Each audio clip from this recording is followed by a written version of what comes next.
எண்ணெய் ஒரு 50 மில்லி ஊற்றிக்கலாம். ஒரு 1/4 ஸ்பூன் போட்டுக்கலாம். ஜீரகம் 1/4 ஸ்பூன்.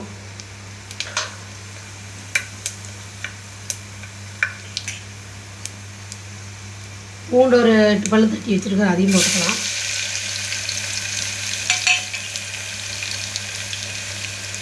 பச்சை மிளகா ஒரு 3 போட்டுக்கலாம். சின்ன வெங்காயம் 1/4 கிலோ அரைச்சி வச்சுருக்கேன், அதுவும் போட்டுக்கலாம்.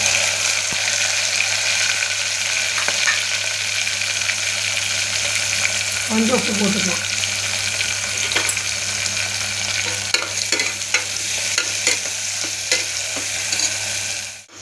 அதெல்லாம் வெந்துருக்கணும். இன்னும் கொஞ்சம் வேகணும். இன்னும் கொஞ்சம் வெந்ததுக்கப்புறம் மற்ற மசாலா போட்டுக்கலாம். மஞ்சத்தூள் 1/4 ஸ்பூன் போட்டுக்கலாம். மிளகாத்தூள் 1/4 ஸ்பூன் போட்டுக்கலாம். சாம்பார் தூள் ஒரு ஸ்பூன் போட்டுக்கலாம்.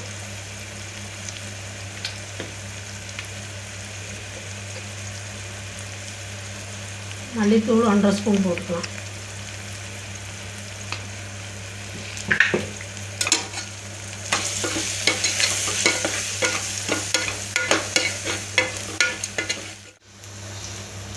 தக்காளி பெரிய தக்காளியே 2 எடுத்துருக்குறேன், அதை அரைச்சி பொடியாக எடுத்துக்கலாம்.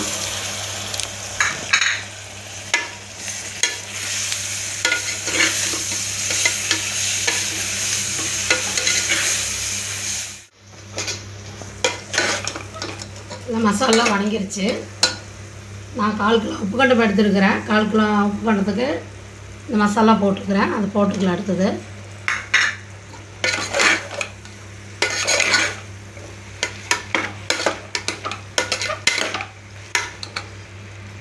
சிறுநெல்லிக்கு அளவுக்கு புளி எடுத்துருக்குறேன், அதுவும் போட்டுக்கலாம்.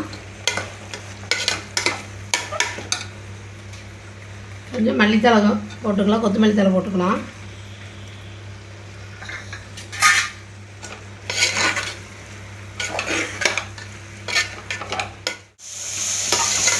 கொஞ்சம் தண்ணியெல்லாம் வற்றிருச்சு. நம்ம இந்த அளவுக்கு தண்ணி வற்றின அளவுக்கு தான் நம்ம வந்து தண்ணி ஊற்றணும். தண்ணியாகவும் ஊற்றினோம்னா டேஸ்ட் வராது. அதனால நல்லா வணங்கினதுக்கப்புறம் தான் ஊற்றணும். தண்ணி ஒரு 2 டம்ளர் ஊற்றிக்கலாம். நான் ஒரு 6-7 விசில் வரணும்.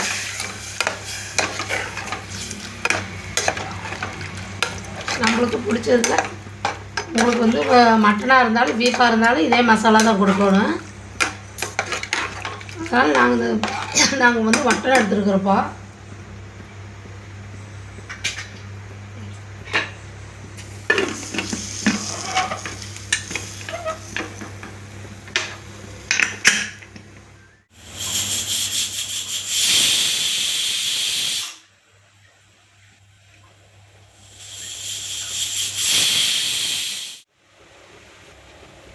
அடுப்பாக பண்ணிடலாம். மழை 10 விசிலாட்டு வந்துடுச்சு.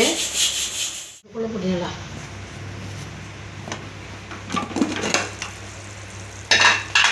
பாருங்க, நல்லா மசாலா நல்லா வெந்துருச்சு.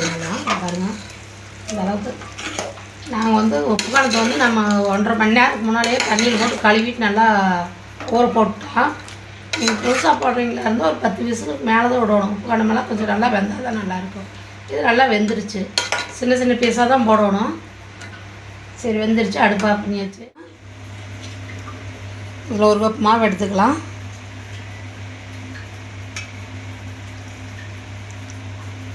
இதில் 2 கப் தண்ணி ஊற்றிக்கலாம்.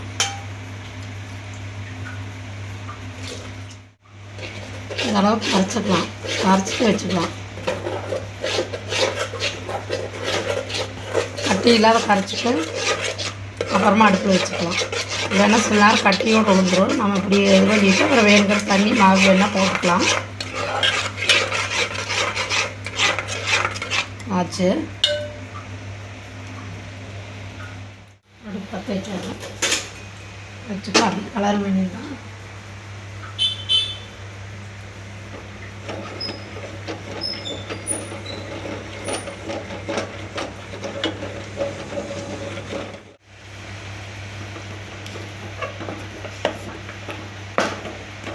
இந்த அளவுக்கு கரைச்சி இந்த அளவுக்கு நான் எப்போவுமே கொஞ்சமாக கலரணும்னா இந்த மாதிரி தான் கரைச்சி விட்டு தான் கலருவேன். பாருங்க களி வெந்துருச்சு நல்லா. மக்களே நீங்களும் உப்புக்காண்ட மசாலா களி செஞ்சு சாப்பிட்டு, உப்புக்காண்ட மசாலா வந்து நான் இதுக்கு சப்பாத்திக்கு நல்லாயிருக்கும், இட்லி தோசைக்கு சாப்பாட்டுக்கு எல்லாத்துக்குமே நல்லாயிருக்கும். அதில் களிக்கு செமையாக இருக்கும். நீங்களும் சாப்பிட்டு பார்த்துட்டு சப்ஸ்கிரைப் பண்ணுங்கள், லைக் பண்ணுங்கள், கமெண்ட் பண்ணுங்கள்.